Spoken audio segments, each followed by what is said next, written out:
Seguimos adiante aqui com o nosso Morning Show pelo seguinte, meus amigos, os professores da rede estadual de São Paulo entraram em greve nessa sexta-feira, hein? De novo? Ninguém melhor... de novo, pelo visto? De novo. Olha lá. Olha lá, pera lá. Cuidado. Pera lá, repare bem, muita calma nessa hora, pô. A repórter Danúbia Braga tem mais informações para entendermos o que exatamente a categoria está reivindicando, né, Danúbia? Bom dia, traz aqui pra gente com precisão, por favor. Bom dia para você, bom dia a todos. Olha, a categoria justamente reivindica a melhoria no piso salarial, climatização nas salas de aula e aumento do corpo docente. Mais professores, menos alunos dentro de sala de aula. Também reivindicam a poder se alimentar nas unidades escolares. Eles disseram que sim, receberam uma proposta por parte da Secretaria Estadual de Educação, da SEDUC, mas querem, então, fazer uma análise e aí uma contraproposta. Também chamaram para hoje, convocaram uma assembleia no vão do MASP por volta das 4 horas da tarde, para justamente definir em relação a essa mobilização, se ela deve continuar ou não. A Procuradoria-Geral do Estado de São Paulo entrou, então, com uma liminar no Tribunal de Justiça, pedindo que pelo menos 70% dos professores continuassem nas salas de aula nesta sexta-feira, justamente pensando nos alunos, especialmente em situação de vulnerabilidade, que precisam, por exemplo, da merenda, que é a única refeição que às vezes é feita ali no dia. Além disso, pensando na segurança desses alunos, porque muitos pais precisam ir trabalhar e não teriam com quem deixar esses alunos. Diante disso, pediram 70%, então, dos professores em salas de aula, sob pena de multa diária de R$20 mil.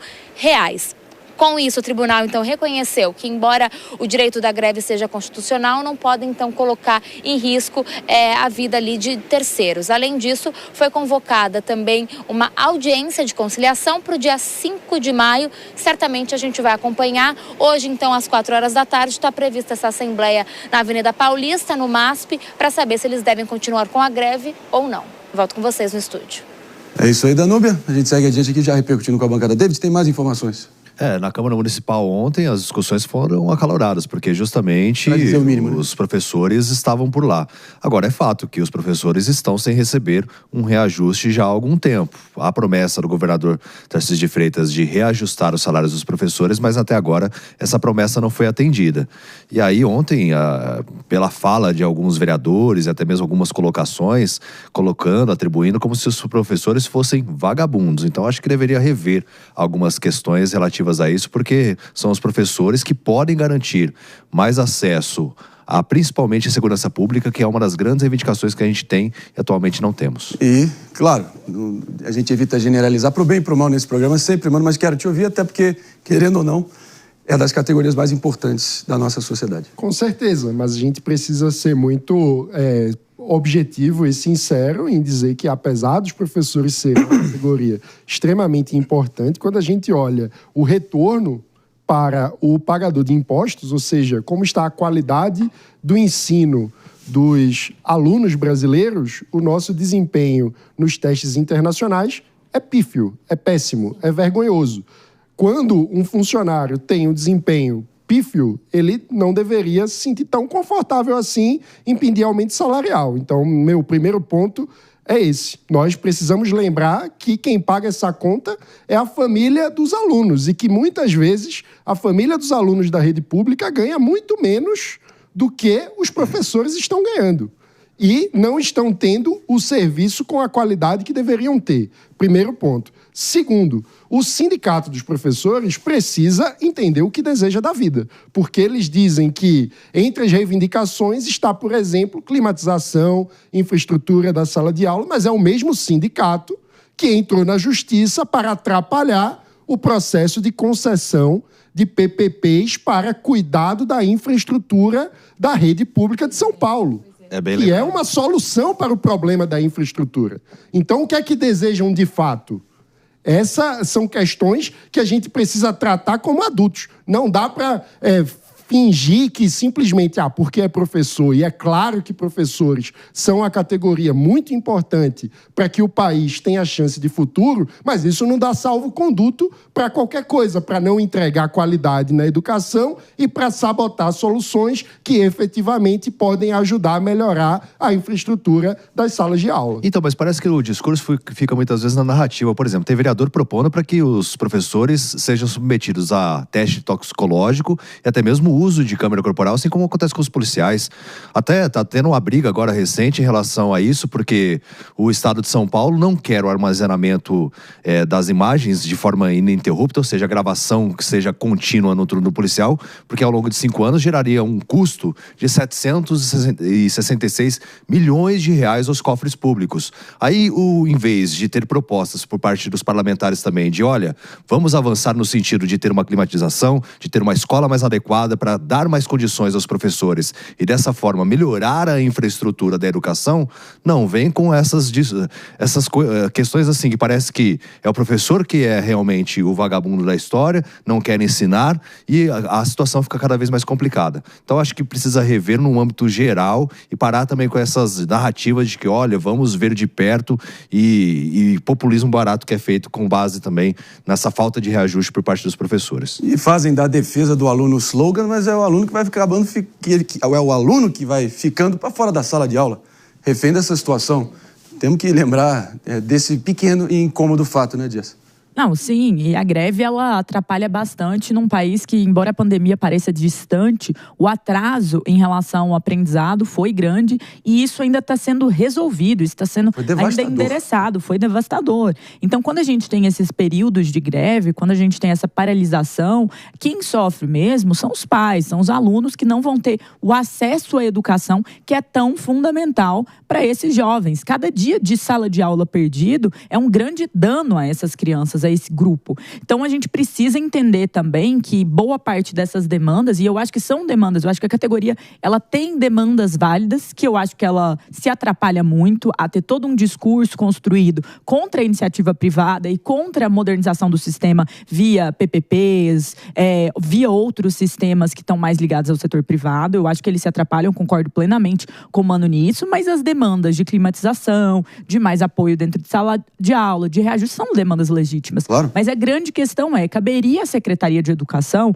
e aos próprios dirigentes da classe conversarem e buscarem soluções que não necessariamente elas dialogam com ter uma greve neste momento, ainda mais entendendo as dificuldades do setor educacional no Brasil. Eu acho muito interessante o ponto do David também, só para finalizar, que é como as propostas, às vezes, elas deslegitimam os professores. E elas criam problemas mais do que elas resolvem a situação como um todo. Então, quando a gente também quer colocar o professor como um grande vilão, a gente também está errado. A gente precisa entender que existe uma estrutura e dentro dessa estrutura a gente precisa reformar a pedagogia, a gente precisa modernizar as faculdades que ensinam como e que fazem e que produzem esses professores. Então, assim, a qualificação ela precisa ser o ponto 1 de interesse da Secretaria de Educação para que cada vez mais a gente tenha alunos mais bem preparados, que não está acontecendo no momento. Mano, desde pelo menos os anos 80 que essas greves docentes prometem salvar a educação e virar o jogo, mas, como diria o Darcy Ribeiro, a crise na educação do Brasil é um projeto, é estrutural, parece que é premeditado, né? E a situação só piorou e degringolou desde então. Então, vamos lá. O que não significa que há, sim, pautas e reivindicações legítimas, como a Jess colocou, claro naturalmente. Mas a minha visão é hipocrisia quando você está dizendo que deseja climatização de sala de aula e está entrando na justiça contra uma parceria público-privada que poderia trazer climatização para a sala de aula. Porque qual é a proposta alternativa? Ser simplesmente contra qualquer solução que venha para modernizar a gestão e trazer melhoria de infraestrutura, sem propor nada concreto, como se dinheiro caísse do céu e como se resolver tudo fosse só uma questão de boa vontade, é uma infantilização que é inaceitável para quem precisa estar educando as pessoas a ter pensamento crítico. Não dá para tratar como se fossem crianças. Não são crianças. São adultos responsáveis pelo avanço da nossa educação. E por isso precisam ser cobrados também como adultos. Ou seja, vamos debater como melhorar a infraestrutura da sala de aula. Qual é a proposta? Isso tem que vir para a mesa. Mas é simples resolver isso também em relação à educação. Por exemplo, hoje o professor ele é bonificado porque não falta. Então, eu ia falar disso agora, se me permite. Cara, é um absurdo. Tipo, é o mínimo você não faltar, você não entregar atestado. Aí você vai ser bonificado por conta disso? Não, a bonificação tem que ser com base... A sua turma aqui tá tendo um rendimento exemplar. A escola tá com um rendimento bom. Então você vai ser bonificado. Aí sim. Mas o sindicato é contra essas mudanças. Mas isso não resolve. Porque o mais provável disso acontecer é que pela bonificação eles aumentem a nota, não reprovem. Então acho que isso não resolve. Sabe o que a melhor bonificação para mim é de qualificação. É continuar num mestrado, é fazer alguma coisa para qualificar, para melhorar o conhecimento daquele professor dentro da sala de aula. Não, tem que reverter para o aprendizado do estudante. Quando você cria um bocado de incentivo que só pensa no próprio servidor público, isso não necessariamente se reverte em serviço de qualidade para o cidadão que está pagando a conta e que precisa ter acesso ao serviço. Então, na minha visão, o caminho passa por priorizar a qualidade do aprendizado do estudante. A gente não pode nunca deixar de ter em mente que o foco do sistema educacional é o desenvolvimento do estudante. É claro que o professor é protagonista nesse processo e é muito importante para que isso ocorra, mas ele não é um fim em si mesmo. O objetivo é que o estudante brasileiro seja mais qualificado. Vamos partir para um rápido break só para quem está nos ouvindo pela rede Jovem Pan de rádio, sintonizados aqui no melhor programa de debates matinal deste rádio e da comunicação brasileira, por que não? É o Morning Show que volta já já. Maria de Cali, quero te ouvir aqui também, porque parece que é em ano pré-eleitoral também. Será que tem mais uma moeda de chantagem corporativa dos professores para também querer, em tese, punir o governante, punir o que na cabeça deles é a autoridade opressora, mas quem acaba sendo punido na prática é o povo e o cidadão comum e os alunos que ficam trancafiados para fora da sala de aula? Certamente. Bem como mencionado aqui anteriormente, a greve é um direito constitucional, claro, importante, né? É uma importante barganha, poder de barganha de setores e classes, mas a gente sabe que há um abuso, e justamente como você bem colocou, existem partidos e políticos por trás disso que se beneficiam muito desses sindicatos. A gente sabe que os professores têm uma reivindicação importante, mas ali também tem momentos que passa dos limites e beira a violência, o desrespeito, com parlamentares inclusive, e as pessoas, os políticos que se beneficiam, conseguem ali mobilizar uma base eleitoreira muito forte. Então tem todo um jogo político por detrás. Ninguém está ali simplesmente, puramente, óbvio, né? Tem com suas exceções, pela causa, também tem a questão do ganho político. E eu queria tentar, né, alguns parlamentares também, vereadores, mencionaram a questão do início salarial, né, a base salarial do cargo de professor aqui no município de São Paulo. Começa algo em torno de R$ 5.500. Lembrando aqui que não estou aqui, claro que tem que ter reajuste, estamos vivendo uma situação inflacionária, é importante, mas é importante lembrar aqui, gente, que a gente vive num país de renda baixa. E R$ 5.500 já é considerado o topo da pirâmide no Brasil. Então, aqui é uma reflexão que eu trago também para as demais classes de trabalhadores refletirem um pouco sobre essa posição salarial dos magistrados do município de São Paulo. Vamos lá. Déficit de vagas para novos professores, climatização ainda precária e também a forma correta ali de ajustar até o piso salarial. Tudo legítimo, mas você não pode embargar, sinceramente, o futuro de uma geração já órfã de educação num país onde mais de metade dos nossos alunos, das nossas crianças, mal sabem interpretar um texto simples e acabar embargando serviços essenciais como a educação. Dá para negociar sem embargar. Acho que a gente tem que ter um pouquinho mais de maturidade e conciliação nesse momento. Vai se tornar uma tendência, viu? Porque no Distrito Federal também já está prevista a greve.